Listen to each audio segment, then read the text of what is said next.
Hello friends, বাইরে নির্মলে তোমাদের প্রত্যেককে অভিনন্দন জানাই। আজকে আমরা ট্যাক্সোনমির আরও একটি গুরুত্বপূর্ণ বিষয় ক্লাসিফিকেশন বা শ্রেণীবিন্যাস সম্পর্কে আলোচনা করব। দেখো, পৃথিবীতে অন্তত 1.7 মিলিয়ন স্পিসিস আছে, অর্থাৎ এই যে 1.7 মিলিয়ন স্পিসিস আছে তাদেরকে ইন্ডিভিজুয়ালি স্টাডি করা কিন্তু ডিফিকাল্ট, এবং সেই কারণের জন্যই সিমিলারিটি এবং ডিসিমিলারিটি অর্থাৎ সাদৃশ্য এবং বৈসাদৃশ্যের উপর ভিত্তি করে জীবদেরকে গ্রুপ করা হয় এবং এক একটা গ্রুপকে কিন্তু স্টাডি করা হয়। যেমন একটি এক্সাম্পল দিলে তোমরা বুঝতে পারবে। এক্ষেত্রে দেখতে পাচ্ছ যে বিভিন্ন যে অর্গানিজম আছে, অর্থাৎ এক্ষেত্রে ছবিতে দেখতে পাচ্ছ যে অনেক রকমের প্রজাতি আছে, ডিফারেন্ট রকমের প্রজাতি আছে। তো এই প্রজাতির মধ্যে এমন কিছু কিছু স্পিসিস আছে যাদের বৈশিষ্ট্যগুলো কিন্তু কমন। যেমন এক্ষেত্রে আমরা দেখতে পাচ্ছি যে বিভিন্ন কর্ডেট এবং নন কর্ডেট আছে, অর্থাৎ এক্ষেত্রে কর্ডেট দেখো, এটা কর্ডেট, এগুলো সমস্ত কর্ডেট, অর্থাৎ এদের জীবনের কোনো না কোনো অবস্থায় নোটোকর্ড থাকে, ফ্যারিঞ্জিয়াল গিল স্লিটস থাকে, পোস্ট অ্যানাল টেল থাকে। তো এরকম কিছু ক্যারেক্টারিস্টিক ফিচার্স এদের লাইফ সাইকেলে কোনো না কোনো সময় দেখা যায়। আবার এই যে অংশ, এই যে স্পিসিস দেখতে পাচ্ছ, অর্থাৎ এটা কিন্তু নন কর্ডেট, মানে এটা চিংড়ি মাছ, এটা নন কর্ডেট।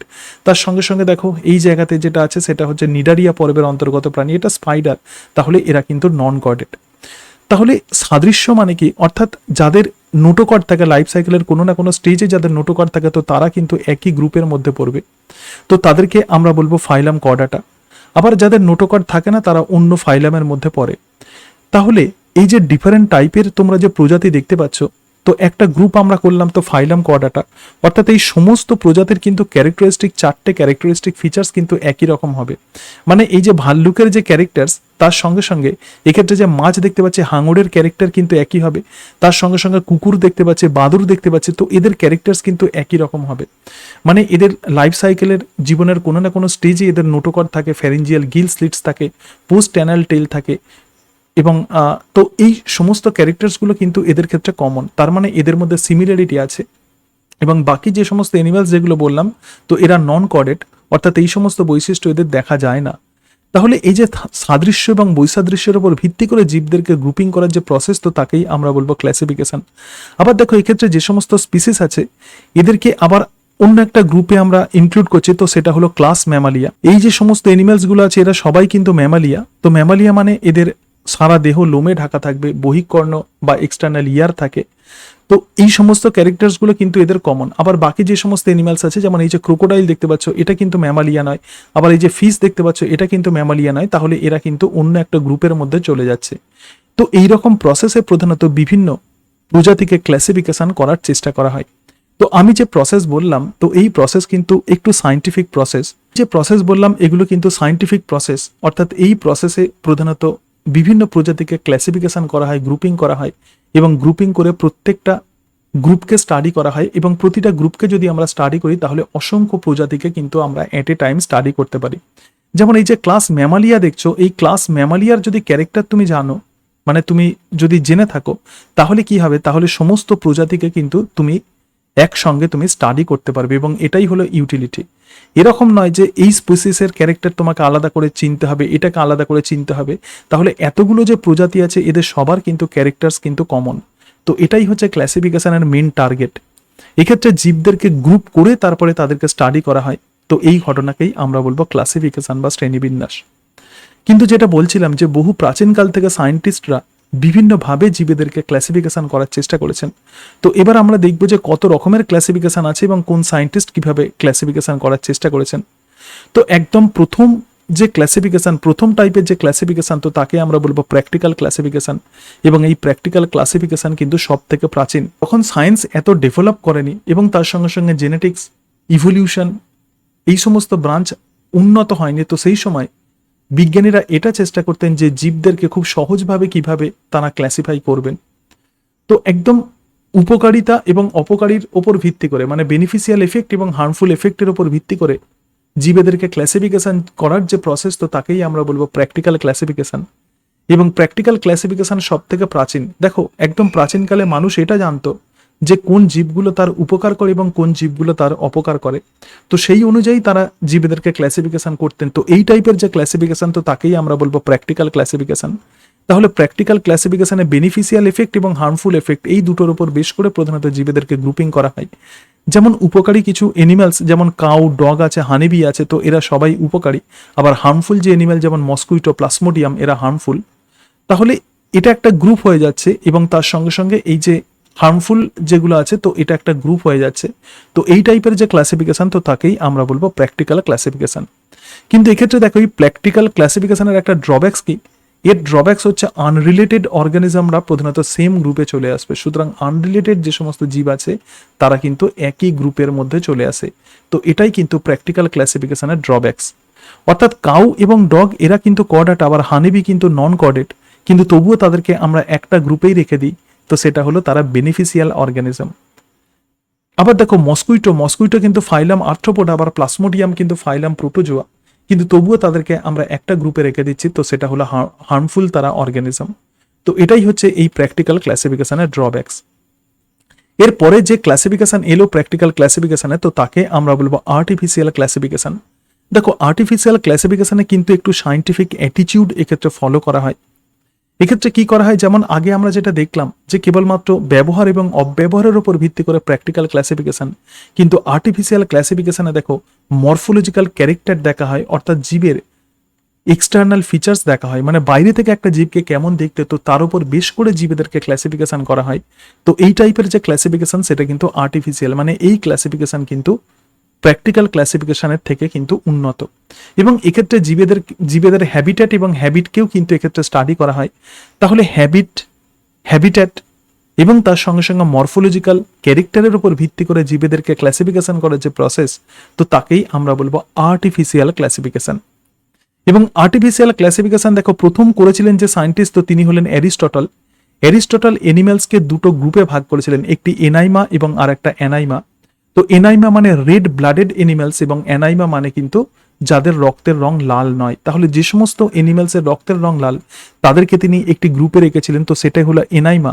এবং যাদের রক্তের রং লাল ছাড়া অন্য কোনো রক্তের রং, তো তাদেরকে একটা গ্রুপে রেখেছিলেন, তো সেটা হলো অ্যানাইমা।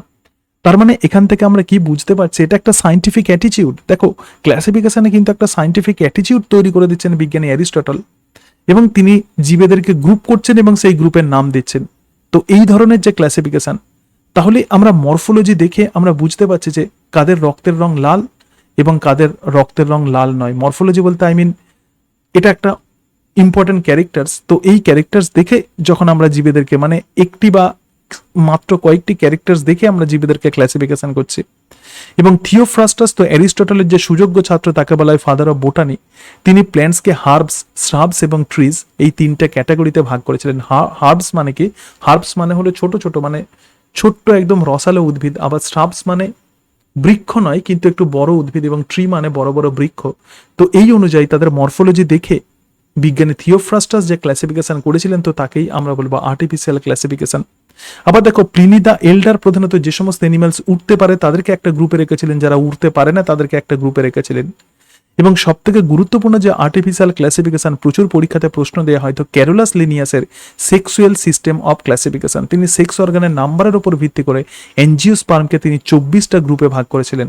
তাহলে এটা কিন্তু অ্যাডভান্স লেভেলের আর্টিফিশিয়াল ক্লাসিফিকেশন, এবং এই ক্লাসিফিকেশন অনেক বেশি কিন্তু সায়েন্টিফিক, প্র্যাকটিক্যাল ক্লাসিফিকেশনের থেকে কিন্তু অনেক সায়েন্টিফিক। সুতরাং আর্টিফিশিয়াল ক্লাসিফিকেশনে আমরা এটাই দেখলাম যে মরফোলজিক্যাল ক্যারেক্টার এবং তার সঙ্গে সঙ্গে হ্যাবিট এবং হ্যাবিটেটের উপর বেস করে জীবেদেরকে ক্লাসিফিকেশন করা হয়। তো আর্টিফিশিয়াল ক্লাসিফিকেশনে যেহেতু আমরা মরফোলজিকে যেহেতু আমরা স্টাডি করি, অর্থাৎ এক্ষেত্রে কিন্তু অ্যানালোগাস অর্গ্যানকে স্টাডি করা হয়। অ্যানালোগাস অর্গ্যান মানে কি, অ্যানালোগাস অর্গ্যান মানে হচ্ছে সমবৃত্তীয় অঙ্গ। সমবৃত্তীয় অঙ্গ এক্ষেত্রে স্টাডি করা হয়। দেখো সমবৃত্তীয় অঙ্গতে এটাই দেখা হয় যে কোন সমস্ত অর্গানের সিমিলারিটি আছে, তাদের ইন্টারনাল স্ট্রাকচার কিন্তু স্টাডি করা হয় না। তার মানে যে সমস্ত অর্গানিজমসের এই যে অ্যানালোগাস অর্গ্যান দিয়ে স্টাডি করা হয়, অর্থাৎ সমবৃত্তীয় অঙ্গ দিয়ে স্টাডি করা হয়, তো এটা কিন্তু প্যারালাল ইভলিউশনকে সূচিত করে। তাহলে আর্টিফিশিয়াল ক্লাসিফিকেশন সবসময় অ্যানালোগাস অর্গ্যানকে ফলো করে। কি রকম, দেখো অ্যানালোগাস অর্গ্যান মানে কি, এক্ষেত্রে আমরা বলতে পারি যে বার্ডের উইংস, তো পাখির এক্ষেত্রে ডানা, এবং তার সঙ্গে সঙ্গে ইনসেক্টের ডানা।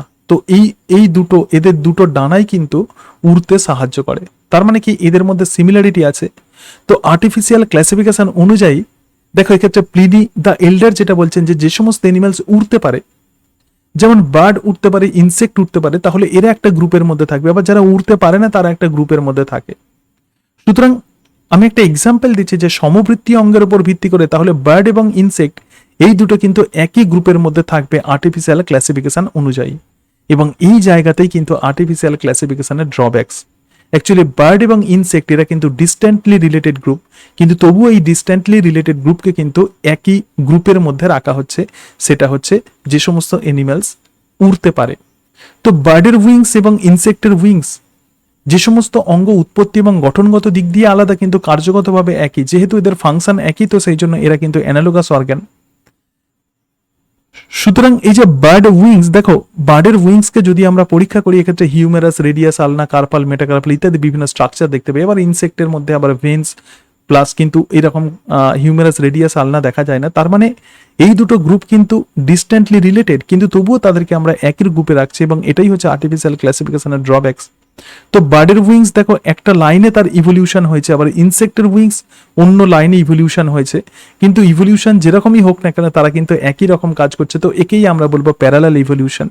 তাহলে আর্টিফিশিয়াল ক্লাসিফিকেশনে প্যারালাল ইভলিউশনকে প্রধানত স্টাডি করা হয়, অ্যানালোগাস অর্গানকে স্টাডি করা হয়, এবং সেই কারণের জন্যই আনরিলেটেড যে সমস্ত অর্গানিজমস আছে, অর্থাৎ যে সমস্ত অর্গানিজম প্রধানত ডিস্ট্যান্টলি রিলেটেড, যেমন বার্ড এক্ষেত্রে কর্ডেট, আবার ইনসেক্ট নন কর্ডেট, তো সেই আনরিলেটেড অর্গানিজমকে আমরা সেম গ্রুপে প্লেস করে ফেলি। তো এটাই কিন্তু আর্টিফিশিয়াল ক্লাসিফিকেশনের ড্রব্যাকস। ওকে, এরপরে আমরা যে ক্লাসিফিকেশন দেখবো, তো সেটা হচ্ছে ন্যাচারাল ক্লাসিফিকেশন। দেখো আর্টিফিশিয়াল ক্লাসিফিকেশনে যেখানে মাত্র কিছু বৈশিষ্ট্য যেখানে স্টাডি করা হয়েছে, কিন্তু ন্যাচারাল সিস্টেম অফ ক্লাসিফিকেশনে বিভিন্ন রকমের বৈশিষ্ট্যকে এক্ষেত্রে স্টাডি করা হয়, এবং জীবেদের মধ্যে প্রকৃত কি সম্পর্ক তো সেটা নির্ণয় করার চেষ্টা করা হয়। যেমন এক্ষেত্রে মরফোলজি যেমন স্টাডি করা হয়, তার সঙ্গে সঙ্গে অ্যানাটমি স্টাডি করা হয়, ফিজিওলজি, জেনেটিক্স, তাহলে বিভিন্ন বিষয় এক্ষেত্রে স্টাডি করে প্রধানত জীবেদেরকে ক্লাসিফাই করার চেষ্টা করা হয়। মানুষকে যদি আমরা ক্লাসিফাই করি, তার নেচার যদি আমরা জানার চেষ্টা করি, কেবলমাত্র একটি বা দুটো ক্যারেক্টার দিয়ে কিন্তু কখনোই তাকে সঠিকভাবে আমরা আইডেন্টিফাই করতে পারি না। তো সেরকমভাবে কোনো জীবেদেরকে বিভিন্ন প্রজাতিকে যখন আমরা ক্লাসিফিকেশন করব, একটি বা দুটো ক্যারেক্টার দিয়ে তাকে ক্লাসিফিকেশন করা কিন্তু সায়েন্টিফিক হবে না। তো সেই জন্য যখন আমরা ডিফারেন্ট রকমের যখন আমরা ক্যারেক্টারকে ইউজ করব, তখন কিন্তু ক্লাসিফিকেশন অনেক বেশি সায়েন্টিফিক অ্যাপ্রোচ নেবে বা সায়েন্টিফিক অ্যাটিটিউড নেবে।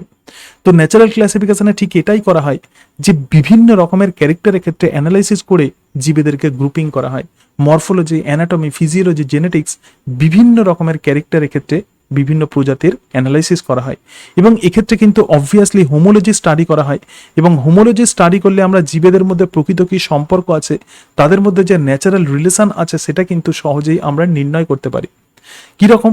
দেখো হোমোলজি মানে কি? হোমোলজি মানে সমসমস্ত অঙ্গ, যে সমস্ত অঙ্গের উৎপত্তি এবং গঠন একই কিন্তু কাজ যাদের আলাদা, তো তাদেরকেই আমরা হোমোলজি বলবো। হোমোলজি বুঝতে গেলে আমরা একটু ম্যামালসের এক্সাম্পল নিই।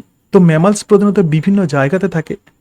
তো বিভিন্ন জায়গাতে থাকে এই কারণের জন্য, কারণ অ্যানসেস্ট্রাল যে ম্যামালস অর্থাৎ স্তন্যপায়ী শ্রেণীর প্রাণীরা যেখান থেকে উৎপত্তি ঘটেছে, যেই প্রজাতি থেকে, সেই প্রজাতির জীবেরা বিভিন্ন পরিবেশে ছড়িয়ে পড়েছে, এবং সেই ভিন্ন পরিবেশে অভিযোজিত হওয়ার জন্য তাদের মধ্যে ডিফারেন্ট স্ট্রাকচারের ডেভেলপমেন্ট ঘটেছে।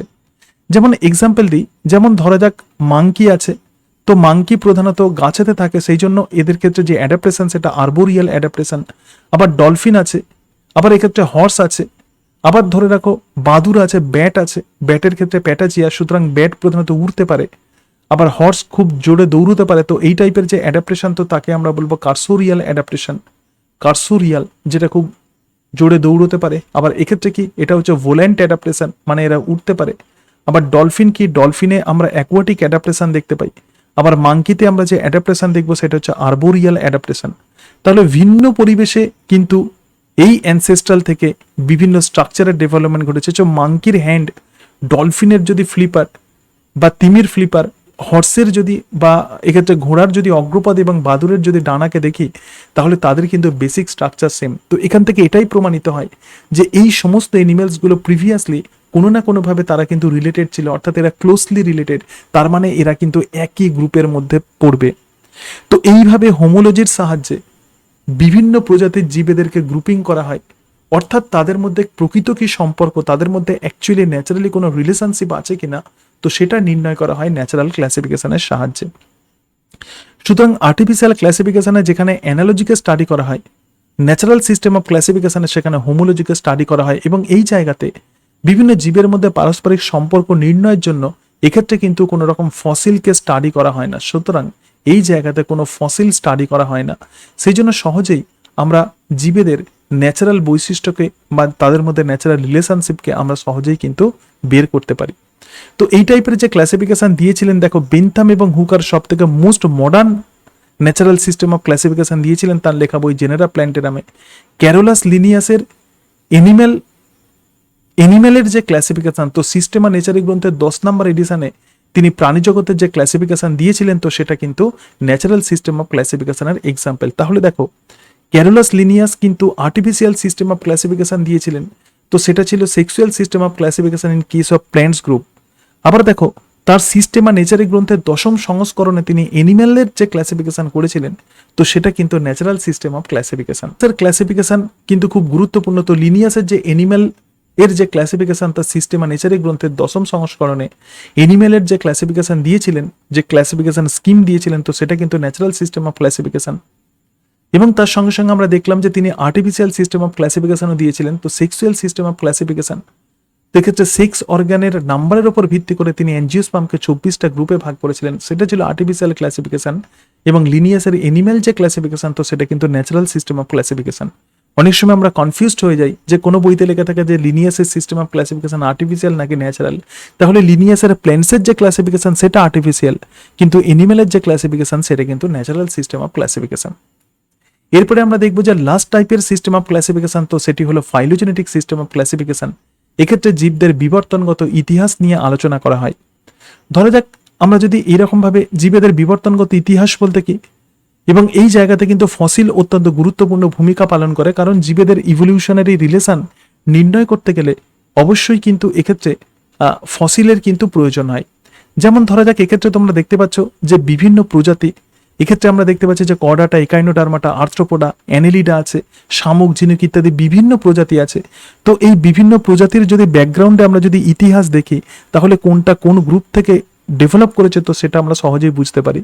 যেমন সমস্ত এনিম্যালসের উৎপত্তি কিন্তু অ্যানসেস্ট্রাল প্রোটিস্ট থেকে হয়েছে, তারপরে মাল্টিসেলুলার হয়ে গেছে, এবং যেটা মাল্টিসেলুলার সেটা একদিক দিয়ে পরিফেরা বা স্পঞ্জ তৈরি করেছে, কিন্তু এদের মধ্যে সেলুলার গ্রেড অফ অর্গানাইজেশন আমরা দেখতে পাই। এরপরে টিস্যুর ডেভেলপমেন্ট ঘটলো, তাহলে টিস্যু থেকে আলটিমেটলি যেটা তৈরি হলো সেটা হলো নিডারিয়া, এবং নিডারিয়ার পরে যেটা এলো, যে গ্রুপ এলো, তো সেটা হলো এই টোটাল এই গ্রুপটা এলো। ঠিক আছে, তাহলে নিডারিয়া ছাড়া বাকি প্ল্যাটিহেলমিনথেস, নিমাটোডা ইত্যাদি।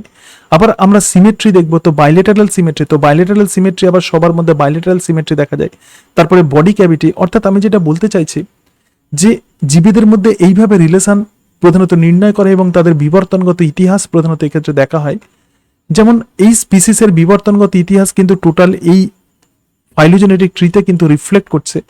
তো এই টাইপের যে ক্লাসিফিকেশন, যে ক্লাসিফিকেশনে কোনো জীবের বিবর্তনগত হিস্ট্রি নিয়ে আলোচনা করা হয় এবং তার সঙ্গে সঙ্গে বিভিন্ন অর্গানিজমসের সঙ্গে তাদের কি সম্পর্ক সেটা নির্ণয় করা হয়, তো তাকেই আমরা বলবো ফাইলোজেনেটিক সিস্টেম অফ ক্লাসিফিকেশন। তো এই জায়গাতে দেখো যে ফাইলাম যে কর্ডাটা আছে, এই কর্ডাটার সঙ্গে একাইনোডার্মাটা কিন্তু ক্লোজলি রিলেটেড, তাহলে এই গ্রুপ কিন্তু ক্লোজলি রিলেটেড। সুতরাং কোন গ্রুপ ক্লোজলি রিলেটেড এবং কোন গ্রুপ ডিস্ট্যান্টলি রিলেটেড আমরা সহজেই এই ক্লাসিফিকেশন থেকে বুঝতে পারি, কারণ এরা কিন্তু ডিউটারোস্টোমিয়া।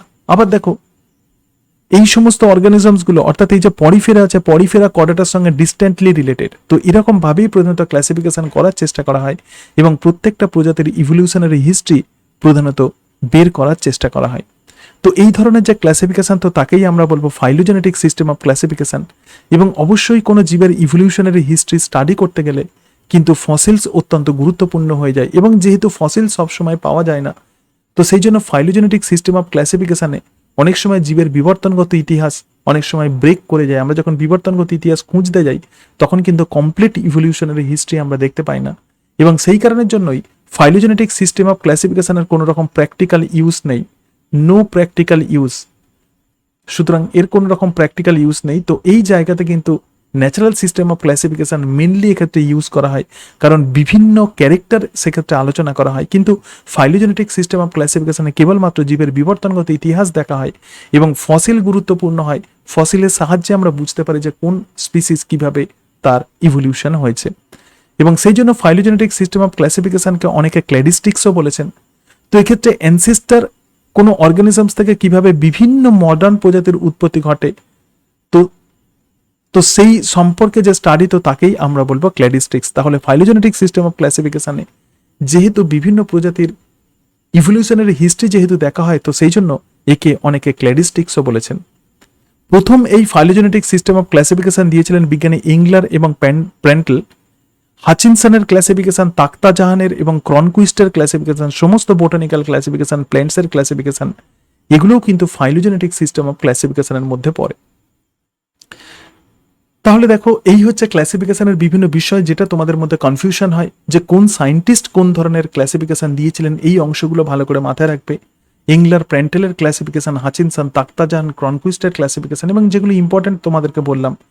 তো ন্যাচারাল সিস্টেম অফ ক্লাসিফিকেশন দিয়েছিলেন বিজ্ঞানী বেনথাম এবং হুকার, এবং তার সঙ্গে সঙ্গে লিনিয়াসের এনিম্যালের যে ক্লাসিফিকেশন, এবং আর্টিফিশিয়াল সিস্টেম অফ ক্লাসিফিকেশন দিয়েছিলেন বিজ্ঞানী Aristotle, Theophrastus, Pliny the Elder এবং ক্যারোলাস লিনিয়াসের সেক্সুয়াল সিস্টেম অফ ক্লাসিফিকেশন। এগুলো সব আর্টিফিশিয়াল সিস্টেম অফ ক্লাসিফিকেশন। তো আশা করি তোমরা ক্লাসিফিকেশন সম্পর্কে ভালোভাবে বুঝতে পেরেছো। তো এর পরের দিন আমরা যেটা আলোচনা করব সেটা হলো বাইনোমিয়াল নমেনক্লেচার।